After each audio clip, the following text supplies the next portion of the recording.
Peter Hitchens is here because it is Monday. Very good morning. You're still alive. We've got some breaking news. Have we? A total of 616 people were detected crossing the English Channel in small boats on Sunday, the highest daily number so far this year. Well, that tallies, of course, with the announcement from Rishi Sunak last week that it's 20% down because everybody, to a man and probably a woman, said, well, that's just to do with the tides and the weather. It's the wind. And as soon as the wind changes, they'll be back. So here we are. That 20% will probably disappear as fast as you can say, stop the boats. Well, maybe what Britain needs is a giant wind machine stationed on the... Well, do you know, you'd laugh about that, but some of the things that I've suggested have now started to happen. They're now talking about getting a liner, a cruise ship to use to put people on. I said that about 2 years ago, that they should use a cruise ship to put them on. And I've also suggested a giant wind machine and a wave machine, like the ones they have in those water parks. Oh, yeah. And just make them, push them back. Because if you can't move that way, you can only go the other way. There's something in... There must be something in there. I don't know, I think there must be something. Well, maybe we've just been doing this for too long. Policies which people laugh at too much I know. Can't really be followed. But the trouble is, the funnier it is, the more likely it is to come true. That's also true. Because I was saying this to Julie Hartley-Brewer this morning, she said, you can't possibly think Boris Johnson's coming out. I said, look, anything is now possible. In the world of politics, literally anything is possible. I don't particularly think that Boris Johnson will come back as Prime Minister of the Conservative Party, but he will come back in some form. And I'm sorry to press you on Al Johnson, as you call him. Al, yeah. But, you know, again, he manages to suck up all the publicity of the machine that is media and politics. Well, I have to remind you here that it could have been me. If things had fallen slightly differently on my first appearance on How I Got News for You, yes, a programme which was, as it turned out, eaten by one of the two fat ladies, Clarissa Dixon-Wright, so I couldn't shine on it as I should. I could have been him. I could have had that. I could have had that fame. People could have realised that. I think you're far too clever. I do have a sense of humour. Far too clever to be Prime Minister. Well, are you thinking that Johnson's not clever? Oh, I think he's clever. I think he's clever for sure, but clever at only one thing, really, at the moment, which is promoting himself. But he's always been clever at that. Yes, Anthony Seldon wrote a piece at the weekend in the Sunday Times in which he said that his core traits were formed when he was the age of 23. They didn't change. One was a skill unmatched since Tony Blair to communicate with the wider public, making people laugh. Secondly, his inner emptiness, which made it imperative for him to always be the centre of attention. And thirdly, basically a total absence of a moral compass. Doesn't this sink slightly into the bath of psychobabble? Partly, but that's why I don't know. But in a way, that's why Boris Johnson is... What does he know? None of us knows. I think I know anybody in the world of journalism. We've all seen it, and we've all been in rooms with him. We've all chatted to him. I even once bumped into him while he was attempting to run along the cliffs of Bournemouth in a wasp-striped T-shirt. Right. But nobody knows him. But women, I think, to some extent, know. But very few men know. He doesn't. He's extraordinarily. He's very much more a women's man than a man's man. Yes, he is, and nothing necessarily wrong with that. But I just think that he's largely unknown. All his pronouncements on him.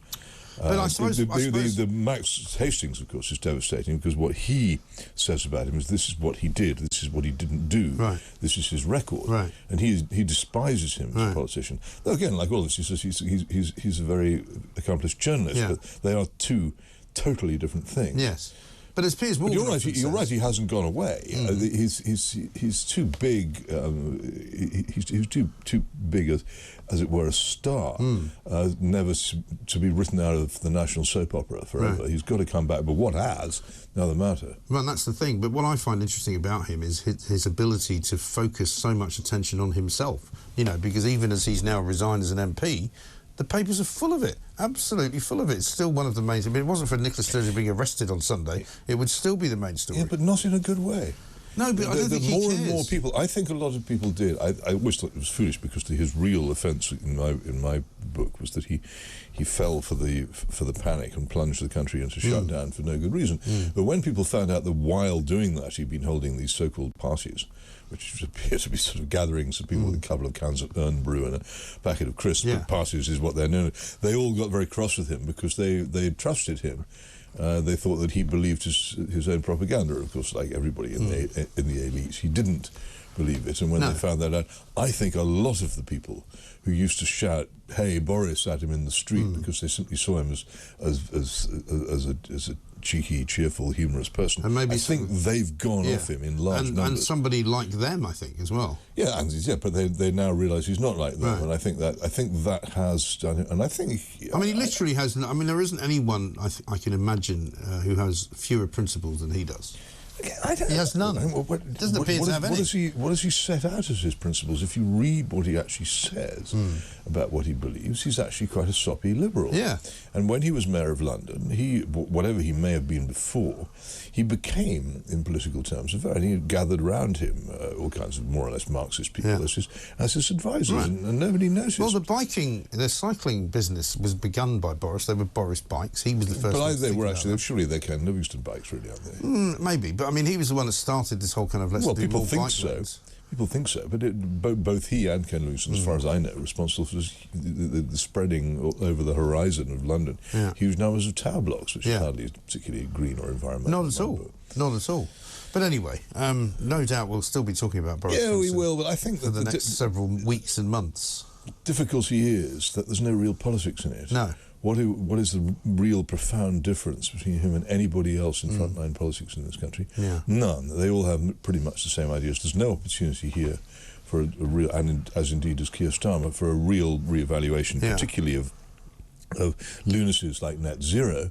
So you don't see a curious support for a war in Ukraine, which is simply not in British national interest. These things are not up for discussion in the yes or no Boris debate. No. So you're not one of those who thinks there will become some kind of new emergence of the centre right as another party, which some people are talking about. I don't know. The Conservatives having kind of blown it. I think the Tories, who ought to have been chucked in the dustbin of history in around about 2003, will finally, very likely, unless some hugely unexpected thing happens, will finally be so badly defeated at the next general election that may cause a big change. But there will be other changes as well. I mean, I suspect, for instance, that Keir Starmer will have as his main central agenda a very considerable amount of constitutional change. So we won't have, I think the next general election will be our last first-past-the-post election, for instance. Yes, you've said this before. And I think it will be the last in which there will still be a House of Lords. And I think these things he's not going to put those to referenda, he'll put them in the manifesto, and most people will say, OK, right, the time has come. And people don't realise just how huge a difference that will make to the way in which the country is run. Well, do you know, it's interesting, we often talk about the Blair creature, as you call him, and how massively changing this country's sort of prima facie kind of reason for being happened during his time from 97. It was all distraction. Yeah. It was all. He was like the conjurer. He was distracting people from what he was really doing all the time with the extravagant hand gestures. But the real government was being carried on by much more serious people. Yeah. And really powerful constitutional change, enormous increases in government and we're still suffering and borrowing, from that. And a huge realignment of our foreign policy, of our education policy. All these things happened while he was pretending to be Mr. Populist, tough on crime, education. And Starmer can't do that. He will be much more obviously what he is, which is a very left-wing person. But I think that this government is in such a mess that the danger is, unless it can pull itself together, that we will get, after the next election, a government at least as radical, if not more so, than the Blair one. But how can you stop that unless the party which is actually fighting against Starmer's Labour has got any principles of its own? It just hasn't. Which it doesn't have. And in fact, much of what their principles are were formed in Blairist policy. They took over the Blair agenda. You wrote about sex education in schools, which has never recovered really, or was clearly set out to be what it is now by the Blair government. Well, they made it more obvious. But what I've said in my column this week is that it doesn't seem to me that you can anymore pretend that the real ostensible purpose of sex education is keeping people from having unwanted pregnancies or getting unpleasant diseases, because all the figures show that these things are still going on. Yeah. And the number of pregnancies is concealed by the huge number of abortions, and also by the morning after pill. But what you can't conceal is the spread of sexually transmitted infections, and this is appalling. The latest gonorrhea and syphilis figures are almost Victorian in their badness, and there's no progress. There's also, if sex education But a lot of those numbers has failed so much. Why do we carry on doing more and more of it? If it generally, if something fails, then you give up and try again. But what would the alternative be, though, to say to children that you don't have sex? Well, no, you don't. I don't think it's the job of schools to form sexual morality in the minds of children. That should come from somewhere else. It basically should come from their families and from example. But that's a different question. If you really do think there's anybody left in this country who doesn't know, over the age of 8 anyway, who doesn't know how babies are made, then there's always biology classes if we still do those. But the point that I was making was that the purpose of sex education seems to me to quite possibly have been something quite different. And that's why I went into the story of the extraordinary George Lukács, who's generally known among left-wingers as a great literary critic and Marxist intellectual. But he was Commissar for Education in the Hungarian Soviet An actual Commissar. An actual Commissar, People's Commissar for Education and Culture, and he introduced sex education to the schools of Budapest, quite openly aimed at undermining what was then the general morality of the people. And I have to say that this seems to me to be a much better explanation for sex education than all the others. I once wrote a small booklet on this, and going back in this country, there was no sex education in this country's schools until the early 1950s. Well, we didn't have any in my school. No. But we didn't even do biology. It was not, well... And I think that was because it was a Catholic grammar school, and they were frightened we might find out that it was nothing to do with God. Maybe so, but the actual history of it is that it was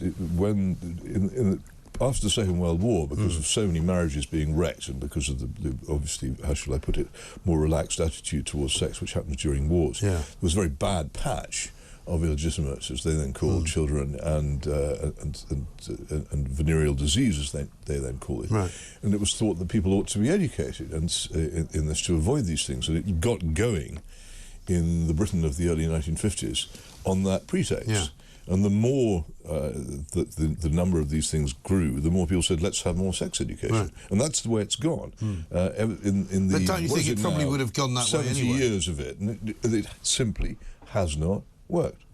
Ukraine, what's the latest? Well, I don't know. I don't think anybody knows. The curious thing is that the way in which this is reported these days is extraordinary. I don't know. I don't want to be critical of my colleagues, but anything that goes wrong in Russia is reported hugely and extensively. If the Ukrainians say that the Russians have suffered heavy casualties, then this is reported. I've never seen any serious reporting on Ukrainian casualties. I heard on BBC Radio 4 last week, a Crossing Continents programme, a very rare coverage of people from Ukraine who were fleeing the country, young men who wanted to avoid military service in Ukraine. This is whenever people obviously dislike military service in Russia, it's heavily reported, and rightly so. I'm not against people reporting critically about Russia. What annoys me is this kind of open-mouthed admiration of Ukraine prevents people from ever reporting anything going wrong. And now we have this offensive. I have no idea what's going on. I wouldn't believe, in a long life I've learned one thing, never to believe any military communiques from either side. You need proper independent confirmation. But this is the other weird thing about the war, is that there's no proper kind of coverage of it. I mean, I haven't been to very many wars, as I'm sure you haven't, but I went to Bosnia. Not to. It's horrible. It's not something I ever wanted to do. But, every war that I've known of, I've had friends go to it, cover it, whether they're embedded with troops or not doesn't matter, but there doesn't seem to be anybody covering it properly. You get the occasional frontline report from people who've gone up with a Ukrainian unit into some area where they're being shelled, and very brave they are too. But what is impossible to do, I mean, remember in Vietnam, you probably do, there'd be the 5 o'clock follies in Saigon every day, and the Americans would actually announce, they'd make claims of casualties both of the other side and, as I recall, their own. And reporters would be allowed to go up into the most line pretty much wherever they liked. A very good friend of mine was UPI's correspondent in Vietnam, and told me a lot of interesting stories. Since then, most countries have been very, very careful not to allow it to happen again, because the American army reckon that this openness was one of the reasons they got defeated. I don't know. And the Ukrainians very sensibly don't tell anybody anything about what's going on. Well, I don't mind that at all. They control the narrative. But what reporters in Ukraine should say much more often is the Ukrainian government doesn't tell us anything. Right. We don't know. We don't know how many casualties there have been. We don't know whether they've lost ground. We don't know. But there's this kind of... and I went and looked at the historic archives of a couple of newspapers last week of the Battle of the Somme in 1916. Very comparable. The Germans had invaded France in 1916. Had been a huge offensive, a British offensive on the River Somme. It used to be very well. I don't know whether people are even taught it in school anymore, because I don't know, but I hope they are. Enormous great offensive. It opened on July the 1st, 1916. And I went and looked at the papers for the first few days of it, and they were saying huge German losses, enemy falling back, morale of our troops splendid. Okay. The truth is, if you know what actually happened at the Somme, it was the most terrible disaster. Well, our soldiers trained the flower of Britain, machine gunned down like rows of corn. And there's a fantastic book about this. It was written by a man called John Harris. I recommend it incredibly highly. It's called Covenant with Death. He was a journalist in Rotherham in the 50s, and he discovered there were a lot of people who'd been at the battle who were still alive, and he went and interviewed them. And out of those interviews, he made this really brilliant, beautifully written, completely gripping novel of their recruitment, their training, and the day they were all thrown into this ridiculous battle in which so many of them were mown down, and the terrible scenes afterwards of the wounded lying in the sun, crying for their mothers, and this awful weeping sound, which he describes obviously from the memories of the people he talked to. You'll never, once you've read this, ever want to believe a military communique again. It was a terrible. And here we have actually warfare which is not all that unlike what took place in 1916. We haven't gone any further. If you want to attack a deeply dug-in enemy, as the Russians are, then you're going to be doing pretty much. You have to do it. General Haig. Well, you don't have to. Building by building. You don't have to do it. You don't have to do it at all. It's a stupid way to conduct war, in my view. It's a stupid way to behave. But if you're going to do it, you're going to have horrible casualties, and young men on both sides being ground into the mud. Why would anybody want there to be more of that?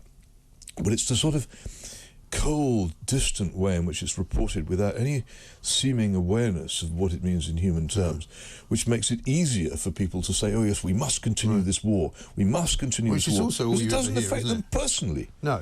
And you wrote, I think, at the weekend about Joe Biden, who did at one point say this will have to be negotiated as a settlement. And it will. Yeah. He's absolutely said it, and it absolutely will. So why not sooner rather than later? Because he's not going to be the one who's blown to pieces or permanently disabled in some awful battlefield.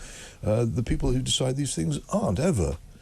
I just get very tired of it. I'm not a pacifist. I believe very strongly that countries should have decent armed forces, strong and menacing enough to prevent people from attacking them, and that if you need to use them, then use them. But I do not believe that you should take war lightly, ever. And also, you perhaps shouldn't take it to places which aren't yours, if you like Vietnam. Well, then people will say, but which was not a war about anything other than just Kennedy's obsession with communism. It's really, wasn't it? I mean, it wasn't really going to... I know we haven't got time to do need a whole programme, but in this case, people could rightly say, but the Russians invaded Ukraine. Yes, indeed, they did. And that needs to be a deeply wrong thing to do. Yeah. But you don't necessarily... Two wrongs do not make a right. You don't necessarily undo that wrong by conducting the war in the way in which we're doing it. Actually, people say, well, would you want the Ukrainians to give up land? I said, no, it's none of my business anyway. If they negotiate, that's their affair. But here's the point. Ukraine is actually in a very strong position. They've defeated the Russian advance. The Russians are stuck. They can't get any further. They want to end it. Any sensible person wants to end it and get out of it what they can. It would be they'd be in a very strong position if they went into negotiations now, not a weak one. Yeah. And why do people oppose it? It's the same as the middle of the First World War. Sensible people started saying, look, we've turned Europe into a meat grinder, and nothing good is going to come of this. It ought to be brought to an end. And they were just pushed to one side. People said, no, we can't forgive the Germans their atrocities, or whatever it was. And 2 more years of war, during which Europe was bankrupted, many more people died, and actually in which the seeds of Hitler and Mussolini and the Bolsheviks and the Russian Revolution were all sown. If we'd had peace earlier on, we'd have avoided that. Yeah. And as I say, I'm not a soppy pacifist. I believe you fight when you have to. The Ukrainians have fought, and all credit to them for fighting, but that's enough. What we need now is serious negotiations, and to stop pretending that this thing can be sorted and to rebuild the country by throwing more and more young men into the meat grinder. Yeah. Yeah, no, absolutely. Couldn't agree more. Let's talk a bit about the Oliver Dowden Misinformation Unit, because I don't think I've seen you since we got that news last week. Yeah. Molly Kingsley we spoke to from Us For Them, one of the people who campaigned to try and keep schools open. Yes, I remember her. And was very much part of what we talked about a lot. And She was fantastic. Quite good friends with Molly, actually. Yeah. And she's outraged that she was basically put under surveillance on social media at the very least, and possibly in other ways. I spoke to Nadine Dorries, who was also part of this unit apparently on Friday, and she said, "Oh, there was only a couple of people involved." Well, I don't think that. I'm like, well, that's not really the point, is it? No, well, you were probably on the list. I think I was. Well, you saw Big Brother Watch came out a few months ago with some rather worrying evidence of what might have been going on with me. It wasn't as clear as this. No, I think it's shocking, and I think that people ought to be held to account for it. I think it's one of the things which this inquiry should very much look into. It was very dispiriting news about the inquiry this morning in the Telegraph, saying that they've actually asked people from Independent Sage, which was a body pressing for longer and tighter lockdowns, to give evidence. Now, I don't know, maybe it's just they haven't told me, but I haven't heard of anybody on the lockdown skeptics side having been asked to give evidence to this inquiry. Have they already bought what I've always said they would buy, the belief that if only we'd locked down harder and sooner it would have been better? Is this going to be an I think that will be part of the questions that are asked. If those are your assumptions, then the inquiry might as well wind up now, because there's no point in holding it. Exactly right.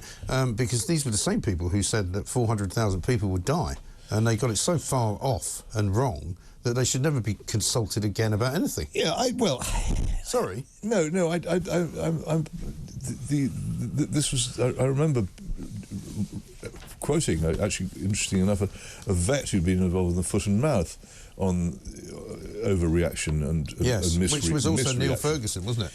Yeah, and he was saying that Ferguson was not a person whose presence in the planning system he welcomed. Right. And this, I put this criticism in the article I wrote very early on, I think March 20th of 2020, and I've never had any reaction to it. He was an experienced professional person who'd been involved with Ferguson in just such things, saying actually he's not necessarily the best voice to listen to. Right. And people say, well, why should we listen to you? I said, I was never asking you to listen to me. I was taking people who had expertise in this, such as him and John Ioannidis, who knew what they were talking about, saying they are saying even now this is doubtful. Yeah. But the whole assumption still seems to be that fundamentally it was right. It's only the conduct of it that's open to, and if that's the way it's going, as I say, forget it. You might as well not do it. I really do hope that the inquiry will be inviting lockdown skeptics to give evidence to it. Well, we would all hope that, I think. But sadly, I'm not sure if we will. We shall see. Peter, good to see you again. Thank you very much indeed. A pleasure. See you next week. Peter Hitchens. You won't see me next week? Will I not? No, well, Are you off on another mystery tour? I'm off on a mystery tour, so I can't... Damn. All right. Well, we've been warned. No, don't worry. I'm pretty regular. Even you are Sometimes I'm here when you're not. Even you're allowed some time off. In fact, the following Monday, I think I won't be here. Because I'm taking a much-needed break. Much-needed break. Well, I hope you enjoy it. To bother my family for a while. They're not keen on it, to be honest, but they don't like me to do it very often. But there we are. Peter Hitchens back in the Mail on Sunday, of course, on Sunday, and possibly before that as well in Mail Online. Keep an eye out for it.